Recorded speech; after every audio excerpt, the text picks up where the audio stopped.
la declaratoria de estado de emergencia debido a la COVID-19, el Tribunal Constitucional ha enfrentado distintos retos operativos para el ejercicio de sus funciones. El desafío más importante fue sin duda la realización de audiencias públicas de manera virtual. La defensa de los derechos constitucionales no debía parar. Por ello, magistrados, funcionarios y personal administrativo del TC cambiaron las reglas del juego y dieron pase a la tecnología. Esto supuso adquirir nuevos conocimientos, profundizar en el desarrollo de habilidades digitales y la adquisición de equipos y software. Al inicio se optó por la realización de videollamadas grupales de aplicaciones como Meet o Zoom y su retransmisión en vivo a través de YouTube, como ya se hacía incluso antes de la pandemia, para que la ciudadanía tuviese acceso a las audiencias. Sin embargo, hoy, con el objetivo de optimizar las sesiones, el TC implementará sofisticado software de producción y transmisión. Atrás quedarán las imágenes fijas y el discurso pausado, pues gracias a la interconexión de OBS Studio, vMix y la implementación de ATEM, un switcher con 8 entradas de video que veremos distribuidas en 4 pantallas, podremos dinamizar la proyección, comunicar mejor y tomar conciencia sobre la presencia de todos los participantes para seguir atentamente los detalles de cada audiencia. El TC impulsa la modernidad y se suma a la transformación digital. Recuerda, estamos a tu servicio y te invitamos a seguir nuestras audiencias con la más alta tecnología. El Tribunal Constitucional despliega su mayor esfuerzo para mejorar la atención al ciudadano. Por eso, habiendo logrado la digitalización al 100% de los expedientes, quiere facilitarte su acceso a través de este servicio online que permitirá que cualquier ciudadano, sea o no litigante, pueda acceder a los expedientes sin necesidad de venir al TC. Aquí te mostramos cómo hacerlo. Primero, debes ingresar al portal web de la institución www.tc.gov.pe. Una vez en el portal web, debes dar clic a la pestaña Ventanilla Virtual. Aquí encontrarás 2 opciones, una para consultar los expedientes y cuadernillos de los procesos de tutela de derechos y la otra para los procesos orgánicos. Para consultar los procesos de tutela de derechos, es decir, procesos de amparo, de cumplimiento, habeas corpus y habeas data, puedes buscarlo ingresando el número de expediente, pero si no lo sabes, no te preocupes, porque puedes ingresar el nombre del demandante y en un solo clic podrás acceder al expediente y a la lista de cuadernillos de la referida causa, los cuales también podrán ser descargados. Por ejemplo, si quisiéramos buscar el caso de Óscar Ugarteche, solo debemos poner su nombre y te aparecerá todo el cuadernillo del caso. En el caso de los procesos orgánicos, solo debes anotar el número de expediente, el año y el tipo de proceso. Es decir, si es un proceso de inconstitucionalidad o un conflicto competencial y dar clic a buscar. Inmediatamente podrás visualizar el expediente solicitado y la lista de cuadernillos del referido caso, los cuales también podrán ser descargados. Por una mejor atención al ciudadano, el Tribunal Constitucional avanza.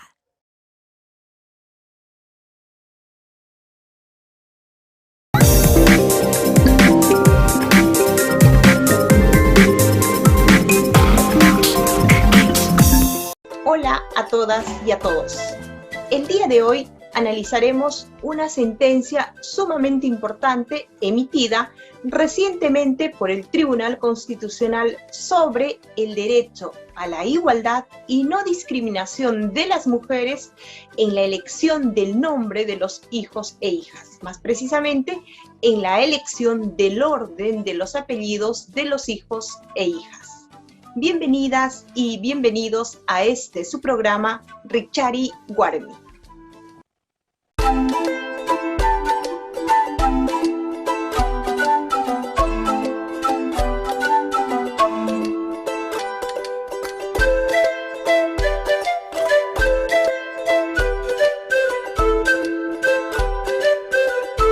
El principio de igualdad y prohibición de discriminación por razón de sexo se encuentra reconocido en el más alto nivel del ordenamiento jurídico, esto es, en la Constitución. No obstante, la discriminación contra las mujeres es un problema estructural que persiste en el Perú. En ese sentido, el principio de igualdad y prohibición de discriminación por razón de sexo exige, en el marco del Estado constitucional, actuaciones concretas destinadas a contrarrestar las desigualdades, haciendo posible que todas las personas disfruten de sus derechos en la misma medida. Bajo esta premisa, el Tribunal Constitucional emite una sentencia sumamente importante sobre el derecho a la igualdad y prohibición de discriminación de las mujeres en la elección del orden de los apellidos de sus hijos e hijas, que analizaremos el día de hoy.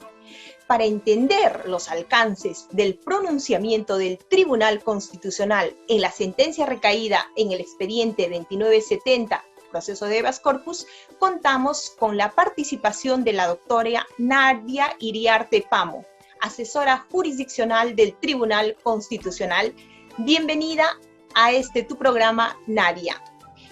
Tú conoces muy bien esta sentencia, por lo que quisiera empezar preguntándote cuáles son los hechos del caso y el petitorio. Gracias, Candelaria, por la invitación. Antes de responder esta interrogante, saludo a la audiencia de este programa. Sobre la pregunta, los hechos del caso son los siguientes. La demandante, al cumplir la mayoría de edad, realiza los trámites correspondientes ante las oficinas del RENIEC, a fin de obtener su documento nacional de identidad. Dicha institución le solicita que para la entrega del DNI debía previamente realizar la rectificación del orden de sus apellidos. Primero el de su padre y luego el de su madre. La recurrente considera que la rectificación de apellidos solicitada es lesiva a su derecho a la identidad, pues siempre ha llevado el apellido materno en primer lugar. Así es como la reconocen en la sociedad y como ella misma se siente identificada. Su madre y ella interponen demanda de habeas corpus que dirigen contra el jefe institucional del RENIEC. Solicitan la inaplicación del artículo 20 del Código Civil. Asimismo, piden que se ordene al RENIEC la expedición del DNI anteponiendo el apellido materno al paterno. Ante estos hechos y la denegatoria del RENIEC, las recurrentes, como bien ha señalado, interponen una demanda de habeas corpus, que es desestimada por el Poder Judicial. ¿Cuáles son los argumentos esgrimidos en primera y segunda instancia para declarar infundada la demanda? Como lo ha señalado, en primera instancia el juzgado declara infundada la demanda. Se argumenta, primero, que el RENIEC ha actuado conforme a su normatividad. Segundo, que es la propia demandante quien por interés personal no desea cumplir con el procedimiento administrativo establecido para rectificar su acta de nacimiento, conforme a los términos señalados por el RENIEC. En segunda instancia, la Sala Superior confirma la resolución apelada. Sostiene que la recurrente desea imponer su voluntad por encima de la ley, pues pretende que el RENIEC les pida su DNI en el que se consigne como su primer apellido el de su madre y en segundo lugar el de su padre, lo cual a su entender constituye un supuesto no amparable a través del proceso constitucional. Entonces, al haberse declarado infundada la demanda en primera y segunda instancia, las recurrentes interponen recurso de agravio constitucional. En consecuencia, es el Tribunal Constitucional quien resuelve en última y definitiva instancia este caso. Nadia, ¿podrías precisarnos cuál es la controversia central en el presente caso? La controversia reside en determinar si en el RENIEC se ha vulnerado los siguientes derechos: el derecho a la identidad y el derecho a la igualdad y no discriminación en razón al sexo en la elección de los apellidos. Un tema central en este asunto gira en torno a la interpretación del artículo 20 del Código Civil, que señala: al hijo le corresponde el primer apellido del padre y el primero de la madre.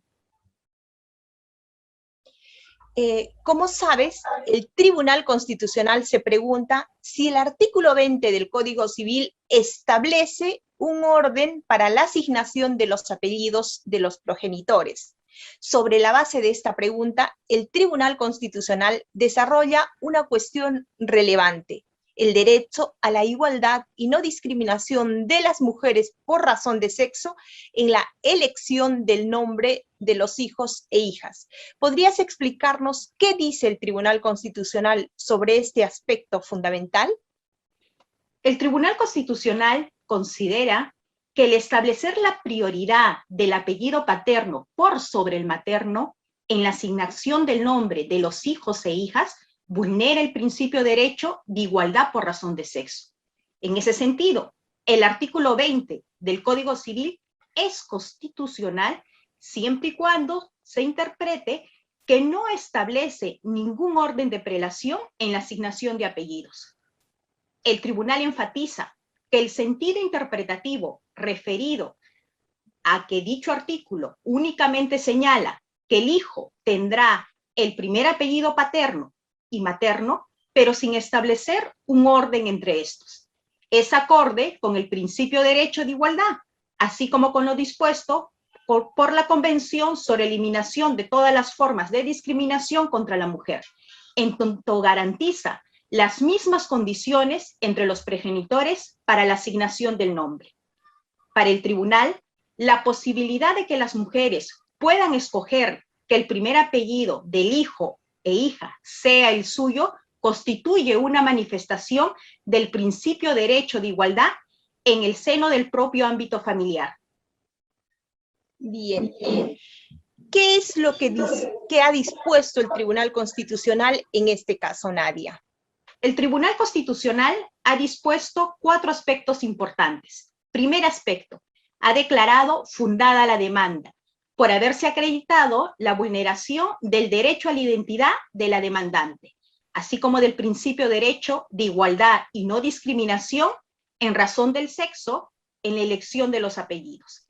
En consecuencia, inaplicable el artículo 20 del Código Civil, referido al sentido interpretativo que establece un orden de prelación en los apellidos.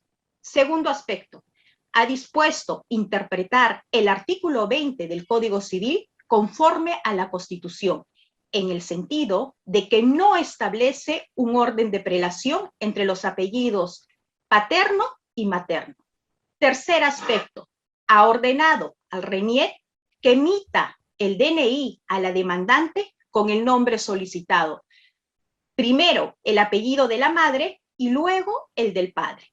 Finalmente, el tribunal ha exhortado al Congreso de la República para que modifique el artículo 20 del Código Civil, en el sentido de establecer un mecanismo de solución ante la disconformidad de los progenitores para asignar el orden de apellidos de los hijos e hijas. Bien, muchísimas gracias, Nadia. Como acertadamente pone de relieve la doctora Nadia Iriarte, en este fallo el Tribunal Constitucional sostiene que el principio de igualdad y prohibición de discriminación consagrado constitucional y convencionalmente garantiza la posibilidad de que los padres y madres puedan decidir libremente cuál es el apellido, si de él o de ella, el que debe llevar su hijo e hija en primer lugar. En la segunda parte de nuestro programa tenemos como invitada a una especialista en derechos de las mujeres que analizará este fallo. No se lo pierdan. Nos vamos a una pausa y volvemos. Desde niños nos enseñan que la Constitución política tiene supremacía sobre las demás leyes y en ella se garantizan nuestros derechos fundamentales. En Perú, cuando alguno de esos derechos es vulnerado, podemos presentar ante el Poder Judicial varios tipos de procesos. Proceso de habeas corpus, cuando algo o alguien atenta contra la libertad personal. Proceso de habeas data que nos garantiza acceder a información pública, conocer, actualizar, incluir y suprimir o rectificar la información referida a la persona que se encuentre almacenada o registrada en archivos, bancos de datos o registros de entidades públicas o de instituciones privadas que brinden servicio o acceso a terceros. Proceso de amparo cuando un hecho u omisión atenta contra cualquier otro derecho constitucional no protegido por el habeas corpus o el habeas data. Proceso de cumplimiento que nos permite reclamar que alguna autoridad o funcionario acate las normas legales o ejecute los actos administrativos que le corresponden. Si consideramos que el Poder Judicial en segunda instancia deniega la petición en cualquiera de estos procesos, podemos presentar un recurso de agravio constitucional.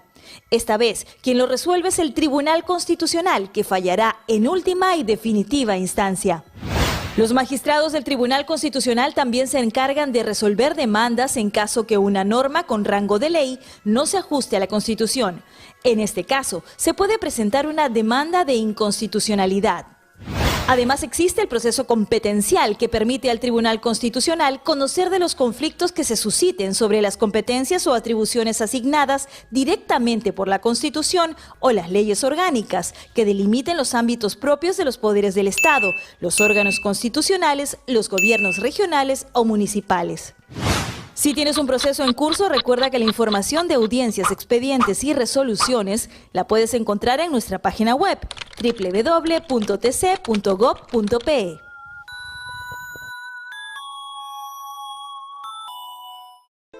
Como había anunciado, en esta segunda parte del programa tenemos a una invitada de lujo, la doctora Carolina Garcés Peralta, profesora de la Facultad de Derecho de la Pontificia Universidad Católica del Perú y especialista en derechos de las mujeres. Bienvenida, Carolina, a este programa. Agradezco muchísimo y de manera especial tu presencia. Quisiera empezar haciéndote la siguiente pregunta. ¿Cuál es la trascendencia de la sentencia 2970-2019, proceso de habeas corpus, en el marco del Estado constitucional que consagra el principio de igualdad y no discriminación? Bueno, antes que nada, muchas gracias por la invitación, encantada de estar con todos y todas ustedes. Y es que para mí esta es una sentencia clave, porque en el marco de un Estado social y democrático de derecho, de un Estado constitucional como se debe entender hoy día, una de las funciones más importantes es precisamente garantizar los derechos fundamentales, y entre estos sin duda está precisamente el rol del Tribunal Constitucional de poder garantizar sobre todo los derechos de aquellas personas que están en situación de especial vulnerabilidad, como es el caso de las mujeres, que somos aproximadamente el 50% de la población nacional y mundial. Y en este sentido, en ese rol de Estado social y democrático de derecho, tiene como Estado y el Tribunal Constitucional como intérprete supremo de la Constitución la trascendencia de poder emitir sentencias que comiencen a luchar por erradicar esta discriminación estructural, es decir, enraizada por patrones sociales y culturales arraigados en nuestra sociedad y en la propia institucionalidad estatal y en el propio derecho, obviamente. Entonces, eso creo que es la principal trascendencia de esta sentencia, porque el Tribunal Constitucional en esa lógica comienza realmente a trabajar abordando toda esta situación de discriminación estructural, buscando erradicar esta persistencia de patrones en el marco de su rol activo en la lucha por la no discriminación, ¿no? Y en ese sentido, obviamente, creo que es importantísimo tener en cuenta que comienza ya a trabajar no solamente el carácter indivisible e interdependiente de los derechos humanos, en este caso de la mano con la identidad, sino también comienza a haber una construcción teórica del Estado de Derecho desde el marco de lo que son los propios principios democráticos, que es lo que tiene que buscar, ¿no? En ese sentido, entonces, comienza a visibilizar que es estructural porque habla expresamente el tribunal de lo que es una cosificación de las mujeres en el ámbito institucional, en el ámbito familiar, en el ámbito personal, y creo que esto es importante porque comienza a evidenciar de manera clara algo que antes, por todas estas tolerancias sociales que habían, no se veía. Entonces, ese rol del Tribunal Constitucional es realmente clave, utiliza para eso el derecho internacional de los derechos humanos, la obligación del Estado a nivel interno por la Constitución y a nivel internacional, incorpora la perspectiva de género viendo el impacto diferenciado de este tipo de normas que al parecer no tenían ningún problema cuando en verdad responden a una sociedad patriarcal que ha estado durante todo este tiempo cosificando y poniendo en situación de subordinación a las mujeres, ¿no? Cosa que años atrás no se hubiera hecho. Entonces, creo que hay que destacar esta importancia del trabajo del tribunal en su rol de intérprete supremo de la Constitución. Bien, como bien ha señalado, garantizar la posibilidad de que los padres puedan decidir libremente qué apellido debe ir primero permite que exista igualdad de posibilidades tanto para el padre como la madre en el ámbito familiar. No obstante, la familia no es un ámbito al que el Estado no debe ingresar. Bueno, esa pregunta también me parece clave, porque durante muchos años se pensó que el Estado no debía ingresar en temas que tienen que ver con intimidad, con privacidad, con las relaciones familiares. Y es cierto que el Estado en principio no debería entrar, salvo que haya vulneración a derechos fundamentales. Y es que precisamente en ese rol de Estado social y democrático de derecho, donde tiene que buscar erradicar todas estas situaciones que vulneran la dignidad, que vulneran la autonomía, que vulneran la prohibición de discriminación, es allí donde el Estado tiene que intervenir, no solamente por una facultad, sino por una obligación que viene dada desde la propia Constitución, como también desde las normas internacionales de protección de los derechos humanos. En el caso de derechos de las mujeres hay muchas normas, pero por mencionar la Convención para la Eliminación de todas las formas de discriminación contra las mujeres a nivel de la ONU, la Convención Benendo a nivel del sistema interamericano, y aquí es clarísimo entonces que tal cual se ha visto, antes al comienzo se pensaba que solo el Estado debía intervenir cuando habían situaciones de violencia contra las mujeres por razones de género, es decir, por el solo hecho de ser mujeres, pero ahora es clarísimo que la violencia es una de las varias manifestaciones de discriminación contra las mujeres, entre las cuales también hay otras más que tienen como base, como dice la Política Nacional de Igualdad de Género emitida en el año 2019, la persistencia de una discriminación estructural en la cual el Estado está, repito, obligado a actuar. Entonces, acá ya se difumina esa división entre que el Estado solo entra a temas públicos y no privados. Acá el tema público y privado se vuelve uno solo cuando está de por medio y por encima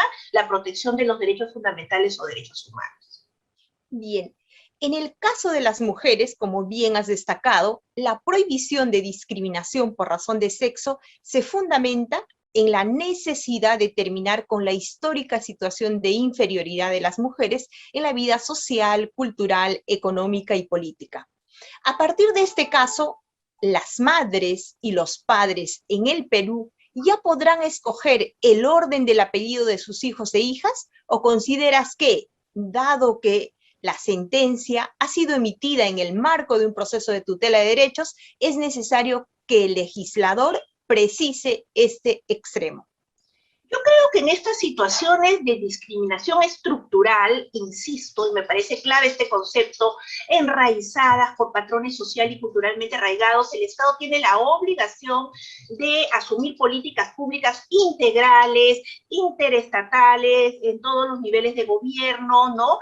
Pero más allá de estas políticas públicas progresivas, continuas, porque no se va de un día a otro a cambiar esta situación, de hecho, el hecho de que el intérprete supremo de la Constitución emita una sentencia en la que incluso interprete conforme a la Constitución cómo debe entenderse esta norma para que deje de cosificar a las mujeres, para que deje a esas situaciones patriarcales de la mujer es hija de, luego viene a ser esposa de, y que qué bueno que mañana no se pierda el apellido, ¿no? Y por eso tiene que mantenerse el apellido del hombre. Eso ya no va a poder ser interpretado de esa manera porque el Tribunal Constitucional, de manera muy acertada, creo yo, establece ahora que tiene que interpretarse de conformidad con la Constitución, estableciendo la finalidad en la lógica de no discriminar y garantizar la identidad también, el hecho de que se pueda, de común acuerdo, establecer entre hombre y mujer, padre y madre, cuál es el apellido que debe tener primero el hijo o la hija.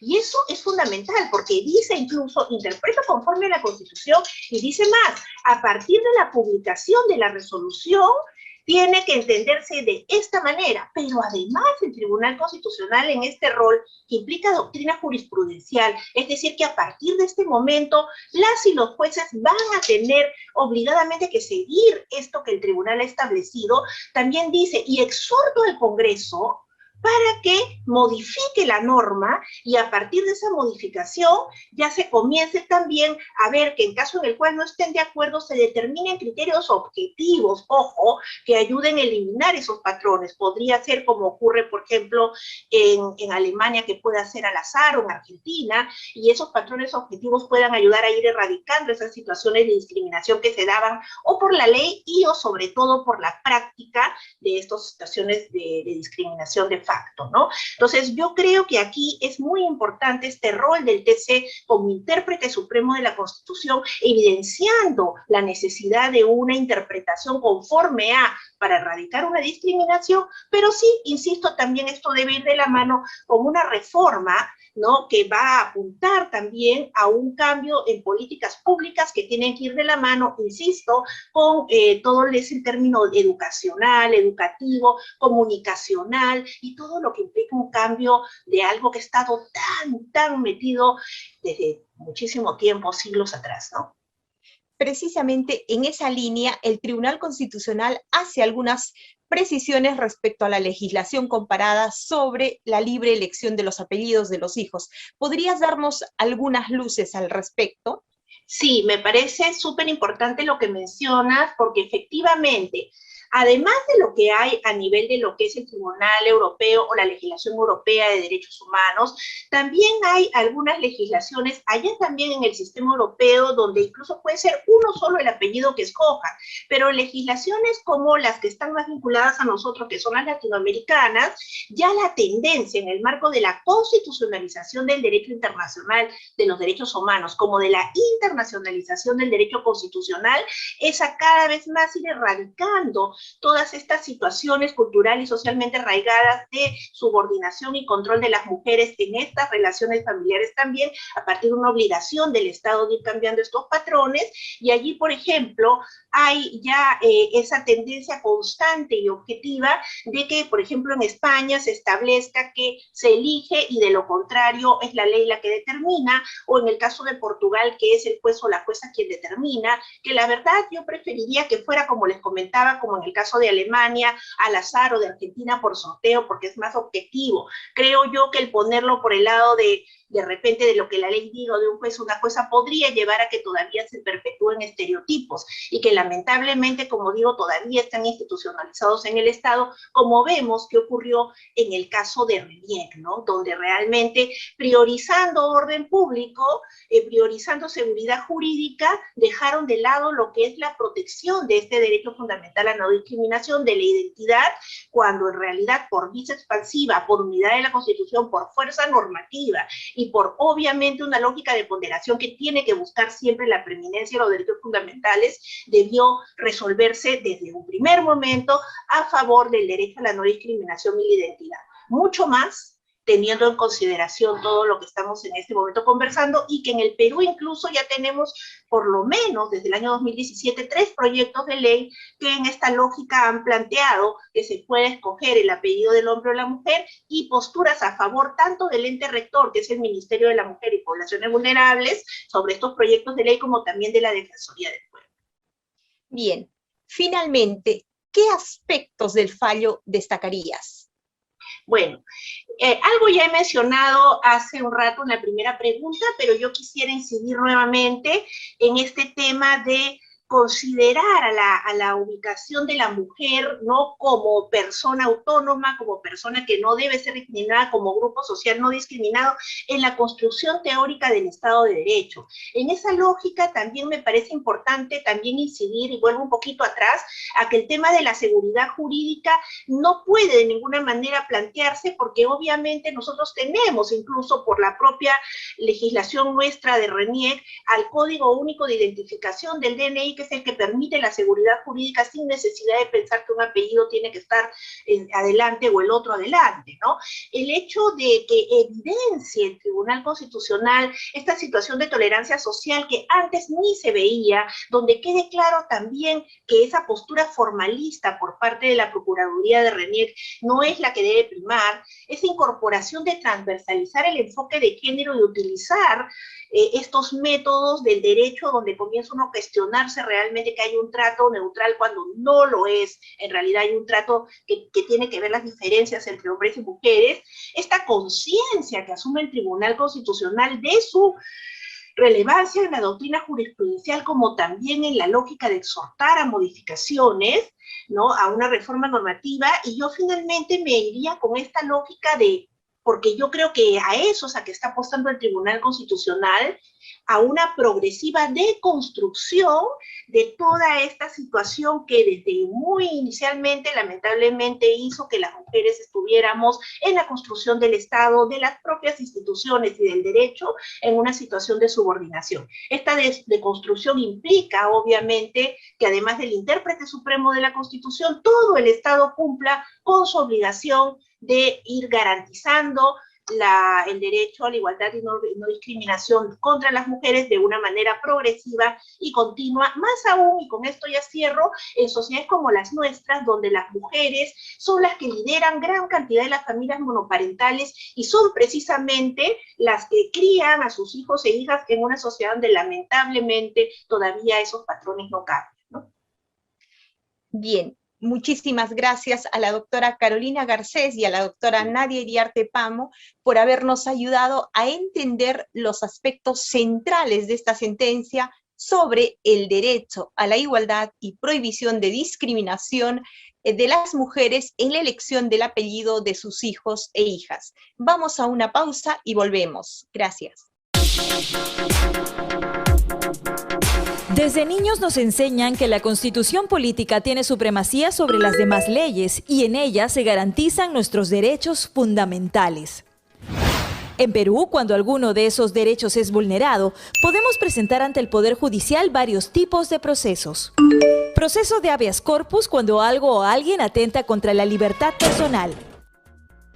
Proceso de habeas data, que nos garantiza acceder a información pública, conocer, actualizar, incluir y suprimir o rectificar la información referida a la persona que se encuentre almacenada o registrada en archivos, bancos de datos o registros de entidades públicas o de instituciones privadas que brinden servicio o acceso a terceros.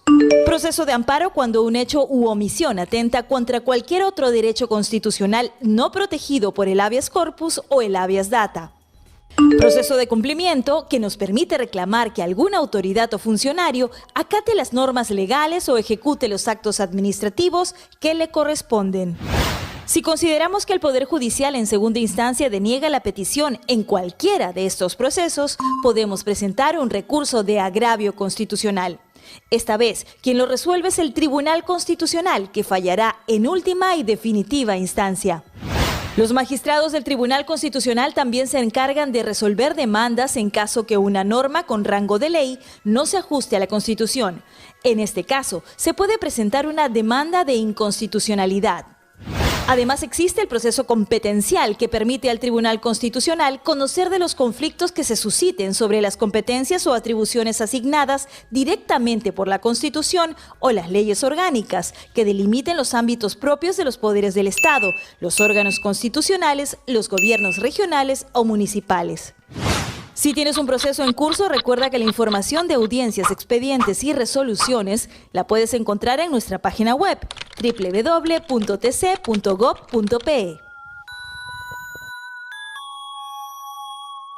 Como hemos podido advertir, en este caso, para resolver la controversia, el Tribunal Constitucional analiza la constitucionalidad del artículo 20 del Código Civil y sostiene que el sentido interpretativo asumido por el RENIEC es inconstitucional. Esto es, interpretar el artículo 20 del Código Civil de modo que establece preferencia del apellido paterno por sobre el materno, como sostiene RENIEC sobre la base del informe jurídico de dicha institución, es inconstitucional. A juicio del Tribunal Constitucional, esta interpretación no solo contribuye a reforzar la histórica situación de discriminación de las mujeres en el ámbito familiar, algo que todavía se encuentra muy enraizado en el Perú, sino que también impide que, como Estado, el Perú cumpla con sus obligaciones internacionales contraviniendo lo dispuesto en el artículo 55 y la cuarta disposición final y transitoria de la Constitución.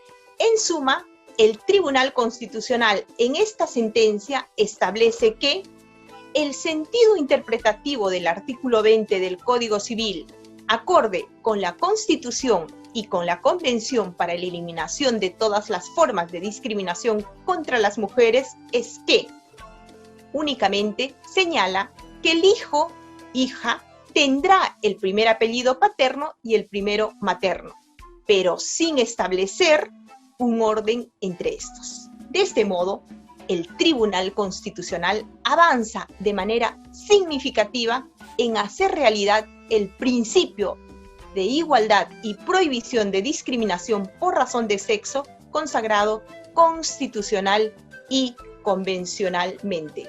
Agradezco a todas y a todos por estar en este programa. Muchas gracias. Hasta el próximo programa.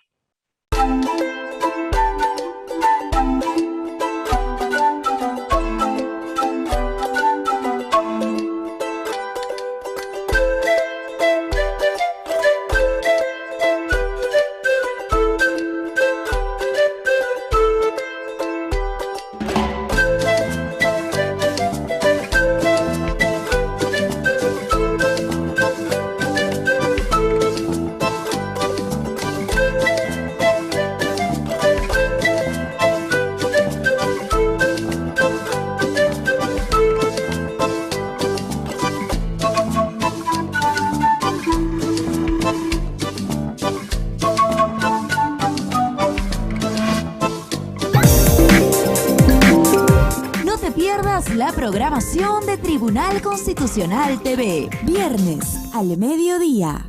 Ciudadanos del futuro, aprender nunca fue tan divertido. En el lienzo de los derechos, Rodrigo comparte todo lo que sabe con los ciudadanos del futuro. Te esperamos en Tribunal Constitucional TV, por una ciudadanía mejor informada.